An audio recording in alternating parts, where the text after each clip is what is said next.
Suite à mes travaux d'isolation des sous-rampants, j'en déduis les choses suivantes. De nombreux dégâts et de casse suite à la livraison du BA13, notamment par exemple ici, la peinture toute neuve qui a été frottée et abîmée lors de la livraison des plaques, de la colle également collée sur des murs, un luminaire cassé, le câble coaxial internet qui a été coupé, tout simplement parce qu'ils ont voulu faire le mur en premier alors que c'était à la fin du chantier. Ils n'ont pas respecté cette consigne, rien n'a été préparé. Résultat des courses, plus d'internet pendant au moins une journée. Également beaucoup de poussière de laine de roche qui s'est répandue partout dans l'habitat, pas uniquement au niveau des combles, mais vraiment partout dans la maison. Même les portes fermées, ça ne suffisait pas. La laine de roche est tellement fin que ça passe absolument partout, sous les portes, partout, partout, partout. Également, le beau plancher tout neuf en pin qui a été souillé. Il y avait des... Enfin, ils n'ont pas mis de bâche. Ils ont mis la bâche le deuxième jour, mais il était déjà trop tard. Toutes les gaines VMC qui ont été piétinées et écrasées. Alors là, c'est un autre problème. Il va falloir remettre ça en état ou les remplacer. Et en fait, après chaque journée de travail, enfin de chantier, j'ai dû passer l'aspirateur parce que l'entreprise n'avait pas ce genre d'équipement. Ils avaient simplement, enfin, ils n'avaient même pas de balai. C'est moi qui ai dû leur prêter aussi un balai. Ils avaient absolument rien. Donc le plus simple, c'est que je l'ai fait moi-même. J'ai utilisé mon aspirateur parce que je voulais encore moins leur laisser pour éviter de le retrouver dans un état pas possible. Voilà le résultat des courses. Et c'est pour ça qu'il ne faut pas négocier dans le devis la partie nettoyage et protection de chantier. Surtout pas. S'il faut négocier quelque chose, c'est pas cette partie-là. Parce que, effectivement, avec tout ce que j'ai pu annoncer comme problème de protection, problème de nettoyage, objets cassés et tout ce que j'ai pu dire avec les peintures qui ont été abîmées, j'ai pu faire justement annuler et faire appliquer une remise à la fin de mon chantier au niveau de la réception. Parce que voilà, les travaux sont finis, j'ai réceptionné, tout cela a été vu avec l'entreprise et du coup j'ai une réduction de 500 € correspondant justement à la protection et au nettoyage du chantier. Alors en effet, lors de la réception, ça n'a pas été simple, parce que déjà on a abordé des sujets qui est assez fâcheux, le nettoyage, etc. Donc on n'a pas trop fait attention aux détails. Bon, j'étais pas très satisfait au niveau des bandes à joints qui ont été faites, assez grossières, etc. Mais bon, vu qu'ils m'ont fait une remise, forcément, j'ai accepté et j'ai fait la réception et signé le papier. Sauf que, très important, regardez chaque détail. Et là, je vais venir, détail très très important, et là maintenant c'est mon expérience. Pourtant, au niveau chantier, je connais quand même, hein, c'est un peu mon métier quand même si c'est pas ma spécialité. J'ai constaté après coup que les plaques de BA13 posées n'étaient pas forcément respectées au niveau de la partie amincie pour les bandes à joint. C'est-à-dire que, on peut le voir ici, voilà, il y a une partie beaucoup plus fine qui correspond à la bande à joint. Alors, quand c'est les deux parties, on met un truc, aucun souci. Mais alors, quand ils ont récupéré des plaques qui étaient plus... des plaques, je sais pas, c'était certainement des plaques de récupération. Ils ont fait des bandes à joint sur la partie non rétreinte. Du coup, on se retrouve avec des bandes à joint qui ressortent et ça fait des bosses. Autant dire que tous les 50 cm, voire moins, il y a des bosses. Parce que, impossible, une bande à joint, il y a une certaine épaisseur, et puis forcément, avec l'enduit qui vient par-dessus, ça fait des bosses partout. Bien faire attention que les plaques livrées, enfin en tout cas, qui respectent bien les deux bords amincis pour pouvoir faire des bandes à joint qui ne se sentent plus quand on passe la main pour que ce soit lisse. Si on fait effectivement quelque chose... si on met une lumière rasante, on va forcément, une fois la peinture faite, on va forcément voir des bosses un peu partout. Et ça va être très très moche. Deuxième chose ici importante, il ne faut pas hésiter. Et ça, je m'en suis rendu compte que maintenant.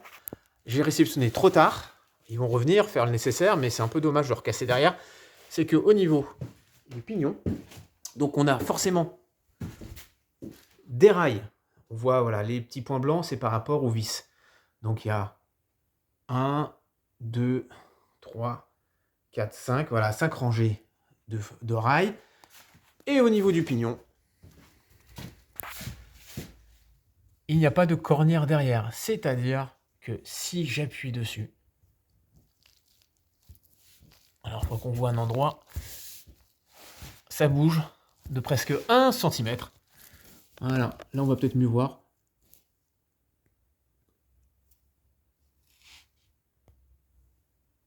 Voilà, si je veux appliquer mon enduit ou ma peinture, je vais appuyer sans faire exprès un peu. Voilà, on voit, voilà, ça bouge. Et bah oui, derrière, il n'y a rien qui retient le BA13. C'est simplement le rail qui s'arrête juste ici. Et là, il n'y a rien du tout. C'est carrément, c'est juste collé. Alors, ils ont dit qu'ils ont oublié de mettre de la bande à joint. Non, c'est pas ça qu'il faut mettre. C'est des cornières en métal, spitées, vissées contre, voilà, le béton qui est derrière avec des vis ici. Et là, normalement, ça bouge plus. Donc, je ne sais pas ce que ça va donner dans le temps. Et l'autre problème, alors là, encore pire, et là, c'est une faute professionnelle, c'est qu'ils ont carrément oublié de mettre de l'isolant sur une partie. Alors, comme ça, je ne sais pas si ça se voit, mais il n'y a pas d'isolant. Sur au moins 1 mètre carré. Ils ont fait ça après coup, ils avaient certainement plus d'isolant sous le bras, et du coup, eh ben, ils ont fermé ça, ils n'ont rien dit, et là, sur cette partie-là, alors là, il fait pas très froid, mais si je fais rien, l'hiver prochain, s'il fait 0, moins 5, moins 10, bah autant dire que l'isolation qui était faite, même si elle est bien faite, si j'ai un pont thermique ici, eh ben, ça sert à rien d'avoir isolé, parce que cette partie-là ne l'est absolument pas. Ça, c'est un gros problème qu'on ne voit pas forcément. Et ça, j'ai découvert, c'est tout simple. Eh ben, je suis monté sur le toit, j'ai enlevé quelques tuiles, j'ai regardé, et j'ai vu qu'en effet, il y avait une partie qui n'était pas encore isolée. Donc, j'ai appelé l'entreprise, ils vont devoir repasser et ils vont recasser. Alors, heureusement que j'ai pas fait les peintures, j'ai pas fini, que j'ai pris un peu de retard. Donc, ils vont faire vite, ils m'ont dit, parce que moi, derrière, bah, je dois faire tout le reste, hein, les finitions, les enduits, peinture. Donc, ils vont devoir retirer cette plaque de BA13 pour pouvoir mettre la laine de roche qui manque derrière et refermer ça. Voilà, donc c'est important de bien suivre le chantier parce que quand on n'est pas derrière, bah, une journée ça passe vite, ils ont le temps de faire beaucoup de choses. On part le matin, on voit que il n'y a pas encore de BA13, on voit la laine de roche, il manque un endroit, et puis le soir on arrive, il y a du BA13 partout, donc on ne sait pas si effectivement il y a de la laine de roche partout. Donc là j'ai un doute sur cette partie-là, il n'y a aucun doute ce que j'ai vu. Ailleurs, il se peut que ce soit la même chose. Mais ça, pour le voir, c'est un peu compliqué maintenant. Donc voilà un peu les gros problèmes qu'on peut avoir. Donc il ne faut pas faire confiance aux entreprises, il faut tout vérifier, c'est super important.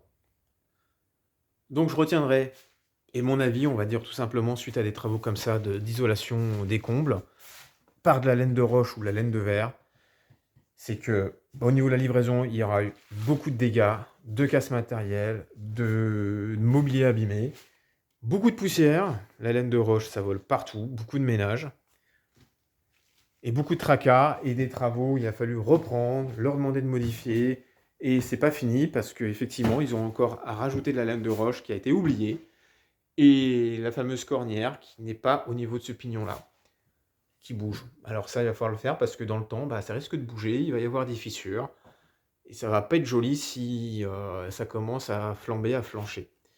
Voilà, donc à réfléchir avant de faire ce genre de travaux. En tout cas, être sûr de trouver l'entreprise sérieuse, professionnelle, voilà, et qui soit pas trop loin non plus, parce que dès qu'il y a un souci, il faut qu'elle puisse venir. Donc il faut qu'elle soit locale, accessible, et surtout qu'il y ait un bon bouche à oreille. Ça, c'est indispensable. Ne pas prendre n'importe quelle entreprise, parce que, en général, il y a des mauvaises surprises.